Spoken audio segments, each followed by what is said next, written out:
Hey, Doug and Pat here with another episode of The Wealthy Gym Owners. And today we're going to talk about systems first and styles second. How you can actually systemize your business while still having individuality and building a gym that really fits you. So, Doug, I mean, this is really kind of what we do in business coaching. So, why don't you kick us off?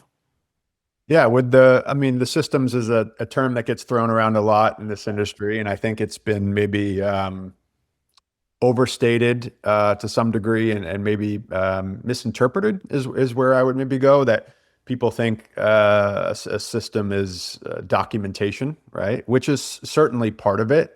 But I think a term that we've tried to hang on to recently that we've used a lot and started to hear our clients use is what does it actually look like with systems installed into your business? Because frankly, with technology today, documenting is the easiest part. But what does it actually look like to have a system installed in the business? And then, how that actually fits for each individual gym could be a little bit different. So that's the kind of the high level angle that I look at systems through. Yeah, and I think that sometimes there's this like dividing line, like, hey, I don't want to give up my individuality or my independence. And I know that, I did a whole decade talking about ideal business stuff where yeah, I mean, you don't have, not everybody has to run the same model. Not everybody has to have the same goals. And they certainly are bringing varied strengths and are operating in different markets, but there are some processes. There are some kind of things that we would say hold true in all the successful business owners that we work with. And it doesn't matter if they're adult fitness or sports performance. It doesn't matter if they're one-on-one or group. Yeah, there are some things that serve as kind of like the foundational underpinnings of every good business. Yeah, for sure. I kind of think about it like, with sport positions, right? Most of us have a sports background or at least have interest in sports. And, if you look at a quarterback, there's definitely personalities and each of them have their kind of strengths that make them unique, but they also all carry fundamental traits that a quarterback needs. So that's the way I think about business is like what's the base that everybody needs, and then how am I gonna maybe individualize it or personalize it to my business. Yeah, and as much as I think that owners get into this industry because of the personal traits, right? The drive, the determination, the passion for the industry and helping people. Um, it kind of just becomes this collection of random tactics. It gets cobbled together and kind of where people paint themselves into a corner, so to speak, right? Like, I mean, even if you're doing okay financially, it usually comes at the, with the kind of consequence of you don't have any time, you don't have any freedom. If you try to hire and you don't have the infrastructure to do it, and you hire reactively, the way that most of us probably hired at some point in this industry, you're hiring to get things off your plate because you're overwhelmed. So the last thing you want to do is train somebody to be really good at the role you're asking them to play. And then, we all of a sudden now have created a problem because that person's not set up to succeed. They're with us for a short time. Maybe they don't do a great job when they're with us, and we get jaded. And it's like, oh, wait a minute, I can't hire other people. It all needs to depend on me, and so we're stuck. And so you see in this industry for really the 20 plus years that I've been really involved in the commercial side of it, the same kind of problems just resurfacing time and time again.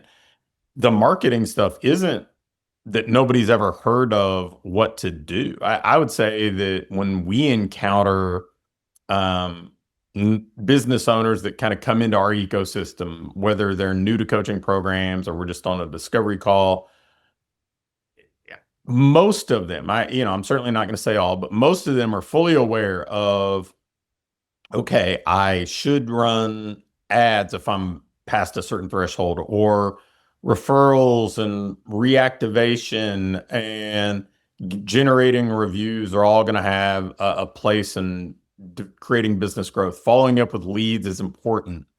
Having an onboarding process for clients is important, but at best, they've done them erratically and consistently. At worst, they're kind of falling into the trap of, I should do that.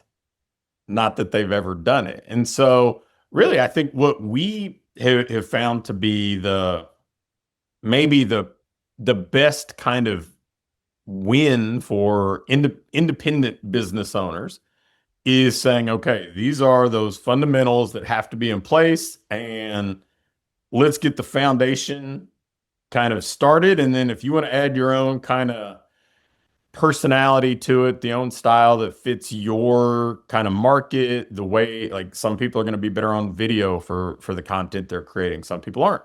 Some people are going to have to follow up a little bit differently because maybe they don't have the staff to support, getting back to somebody in 15 minutes or less. Like, so, there are definitely ways to adapt everything that we believe, but that doesn't mean that the answer is just, well, I can't do it or I shouldn't do it. Yeah, for sure. And the overwhelming factor kicks in, right? Of okay, so now it's all this stuff that I need to install or implement. And I always kind of try to break it into buckets. Like the demand or acquisition side of it's going to be first, which for us is following a monthly marketing plan and making sure it's not 1 month of marketing and then the next month not marketing. Similar to what we tell our clients on the training side, right? I'd rather have a client train twice a week, 50 weeks a year, than have a month of 5 days a week and then take a month off. So the monthly marketing plan is definitely a key foundational system that we install where there's a handful of strategies, and like you said, the strategies aren't anything new often. I mean, sure, we put a fresh spin on it or a tweak to keep it relevant, to keep it fresh, but I think there's uh, rare things that are new on the marketing plan. It's more, okay, what can I sustainably commit to doing every month, month after month? And that monthly marketing plan then leads into, the other key systems that need to be installed. Yeah, they're like, I guess the biggest takeaway that I would want anybody to get from this episode is really pretty simple. It's kind of straightforward. You you can kind of have the best of both worlds, right? Like, you can still feel like, hey, this is my brand. This is reflective of the mark I want to leave in our market, the way I want to change people's lives. But I have to have the foundational things in place, and they're not optional, and they can't be inconsistent. And I think the analogy you used, I think it's that expanded. Everything that we teach when it comes to fitness kind of holds true here. The fundamentals are the fundamentals, and people can put all sorts of different kind of twists on them, but there's some movement and there's some progressive overload, and then there's supportive nutrition and recovery, and people are going to have different versions of it, but they're just not optional. All those things kind of have to be present. Um, and they've got to be consistent. And so when it comes to what we do with our most successful clients, or what we've seen in our most successful clients, it's it's pretty much that. It's like, okay, well, we've got these kind of frameworks or system containers, if you will, and you can add some of your own kind of color and individuality to it, but it just can't be absent. And so I think that's having done this for a lot of years with a lot of different people with a lot of different strengths and skills, that's probably been the one true recurring theme, right? Like some people have been introverts, some people have been the biggest personalities in our industry, small markets, big markets, but they all have kind of like what we talk about, those kind of five kind of categories of systems, if you will. They all have their version of those in place. It's a non-negotiable. So, so if you're watching, if you're listening in, I would say, um, you know, make that a priority. Make sure that they get installed. Make sure you get kind of the minimum viable version of that installed. Like we talked about a monthly marketing plan. Like you craft that for owners every month, and it's like, well, there has to be a minimum viable version of this, and then you can always adapt it, add to it, make it yours. But it's not optional and it can't be erratic. Yep, for sure. And the monthly marketing plan, I think, certainly is the kickoff to that. But just to share what I would maybe give you as like the top three, if you're looking to implement right away from this episode, it would be like monthly marketing plan, and then your follow up. Like the monthly marketing plan is going to give you leads, but if you don't have a good follow up system installed, it's almost worthless, because you add it to your list, but for brick and mortar gym owners, a big list doesn't mean anything if nobody's paying you a monthly fee. So uh, that follow up framework, I think, is key. And then, if I were to give you a third that I think is super important on the delivery side, it would be starting to install a set of standards for your sessions, so that we talk about one of the biggest problems in this industry, and frankly, one of the reasons why we want to install these systems is so that you don't have to be the one doing everything.